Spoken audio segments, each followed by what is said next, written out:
Most people think a forward bend is supposed to stretch the lower back, but that is exactly where many people make a mistake. They lock their knees, round their spine, pull on their neck, and then wonder why their back feels even tighter afterward.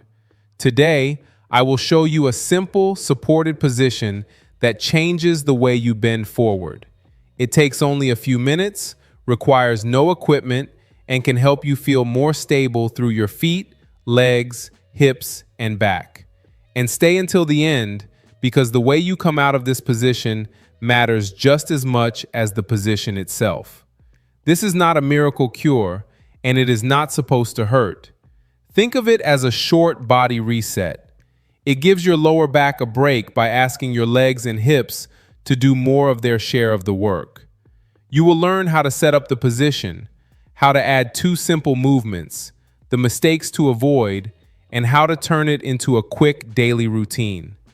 Before we begin, work only in a comfortable range. If you have a recent injury, severe joint pain, a balance problem, or a medical condition that affects exercise, speak with a qualified healthcare professional first. And remember, sharp pain is not a stretch. If you feel pain, dizziness, chest discomfort, or strong shortness of breath, stop. Now let's begin.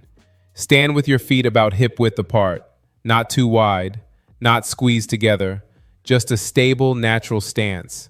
Feel both feet on the floor, your heels, the balls of your feet, your toes. Before you move, imagine that your feet are gently gripping the ground. You are not forcing anything. You are simply creating a solid base. Now soften your knees. Do not lock them. Think of your knees as small shock absorbers. Soft knees make the movement smoother and usually feel much friendlier on the back.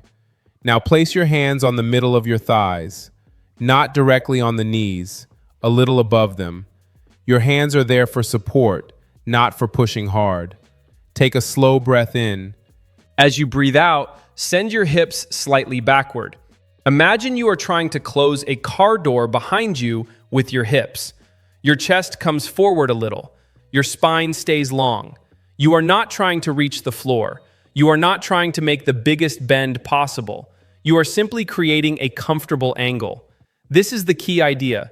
Move from your hips, not by collapsing through your lower back. Pause here.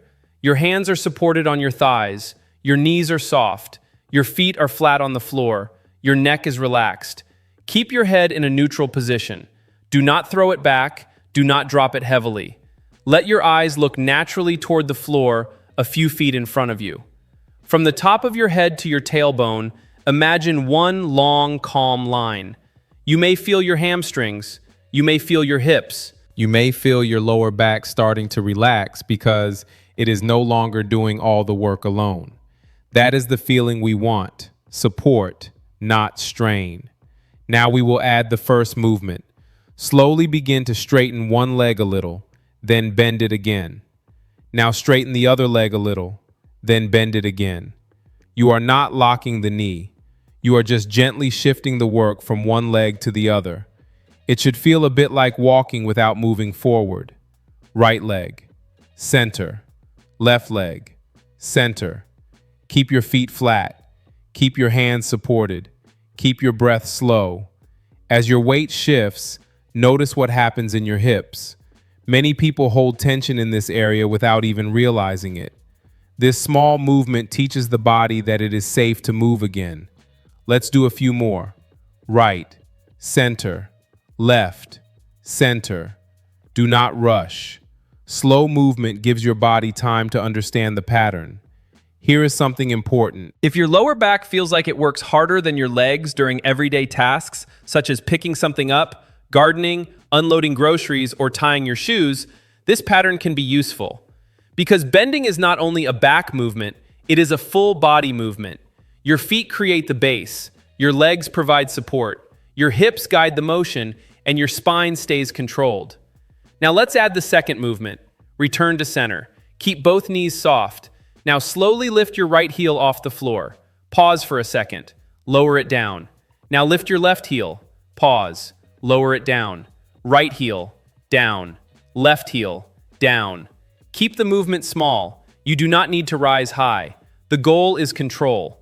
Feel your calves wake up. Feel your feet working.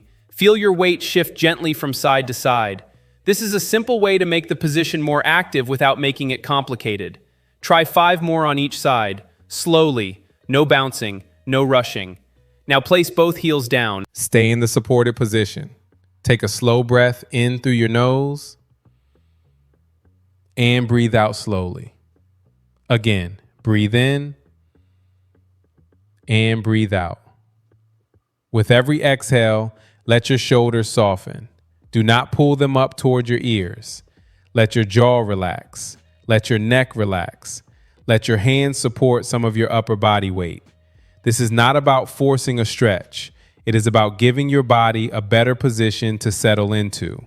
Sometimes the most useful thing you can do is stop fighting your body and give it support. Now let's fix the 3 most common mistakes. Mistake number 1, bending too low. You do not get extra benefit just because your head is closer to the floor.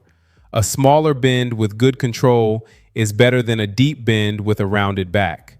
Mistake number 2, locking the knees. Locked knees can make the movement feel stiff and unstable. Keep them soft. Mistake number 3, holding your breath. Breathing slowly helps you avoid turning this into a tense, stressful position. Your breath should stay smooth from the beginning to the end. If this is new for you, start with just 30 seconds, then rest. Over time, you can build up to 1 or 2 minutes. You can do 1 round in the morning, 1 round after sitting for a long time, or 1 round before a walk. You do not need a perfect workout. You need a movement habit that is realistic enough to repeat. That is what creates change. Not one intense session, not one difficult stretch, but a small practice that you actually do again tomorrow.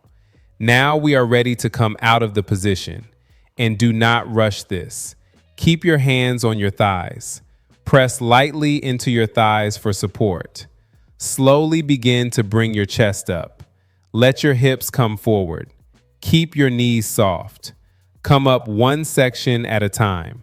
First, your upper back, then your shoulders, then your head comes up last. Take a moment when you are standing. Notice how you feel. Do you feel more grounded? Do your legs feel more awake? Does your back feel less compressed? This is why the exit matters. You want to leave the movement with control, not with a sudden rush. Here is your simple daily plan. 30 seconds in the supported fold, 10 slow alternating leg movements, 10 gentle heel lifts, 3 calm breaths, then rise slowly. That is it. You can do it beside a chair, near a wall, or wherever you have enough room to stand safely. And the best part is that you can adjust it. A smaller bend is fine. More support is fine. Slower movement is fine. The goal is not to impress anyone. The goal is to move better than you did yesterday. Your body does not always need harder exercise. Sometimes it needs smarter movement. A supported forward fold can remind your feet, legs, hips, and back that they are supposed to work together. Try this for a few days. Keep it gentle, keep it controlled, and pay attention to how your everyday movements feel.